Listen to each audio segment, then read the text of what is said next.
Ev, do you want to dance? Evan turned to his wife and raised his eyebrows questioningly. Katerina smiled warmly and nodded. Only then did he stand up and turn to face Miri. Of course. He held out his hand. Miri took it and followed him to the dance floor. The song was slow, so Evan took her right hand in his left and placed his right hand on her hip. He moved with confidence, and Miri easily followed his lead. He was tall and broad-shouldered. She was shorter and slimmer, but they had plenty of dance practice. She looked at his face. So handsome. A full mop of wavy dark hair, now graying at the temples, thick eyebrows, and large, deep-set brown eyes. His long nose was slightly crooked, and a thin scar was visible on his chin beneath his full lips. She stared into his eyes, wanting them to look at her, but he was looking over her upturned face, his features completely neutral. "Thank you for coming to dance with me," she finally said. He nodded. "Of course. Bradley looks so handsome, doesn't he?" "He certainly does. He looks so much like you. It's creepy. Well, I'm his father. And he looked just like you on our wedding day." Evan led them across the dance floor, ignoring her words. She sighed. "I've already told you how sorry I am, Ev. I was hoping your kindness would extend to me now. You have a new wife, and the kids tell me you're very happy. Why are you still punishing me?"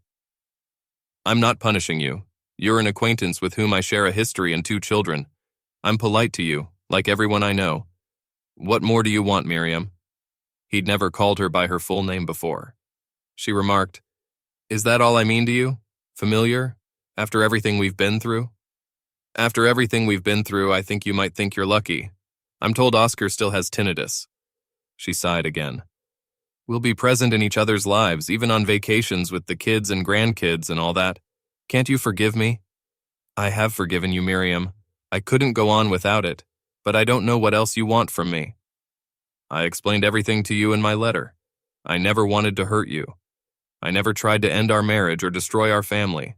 I never wanted any of those things." "No, you just wanted to make love to my best friend." "That's not what happened. Please understand.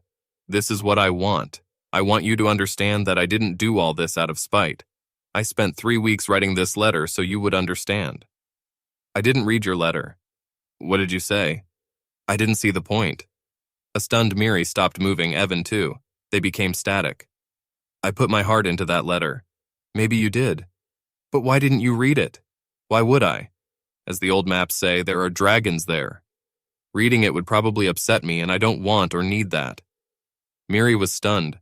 It had never occurred to her that Evan wouldn't read her letter. All her expectations depended on him understanding why she had backed out of her vows. He judged her only for her actions, without considering the complex context that caused them. He didn't know about her crushing guilt over her affair, how many times she'd tried to end it, how Oscar had manipulated her emotions into sleeping with him in the beginning, and how he'd constantly pressured her to go back to him for 2 years. Evan didn't know that he was her true love, and that she regretted everything she did with Oscar. He should have known that, all of it. "Read the letter, please." No. "Please, Ev, please. For everything we once had." "I can't." "Why not?" "I don't think it's too much to ask. I burned the letter." "You burned it? But why?" "I told you.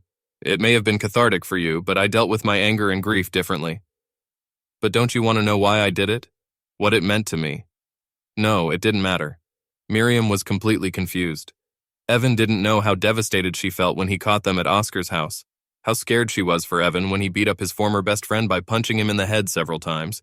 She didn't want him to go to jail or be sued. How humiliated she was when she received the divorce papers in front of her friends at the club, and how sad and lonely she felt when he moved out of their home. Trisha was in college, but Bradley was still at home, and she couldn't look at her son, a mini Evan, without despair.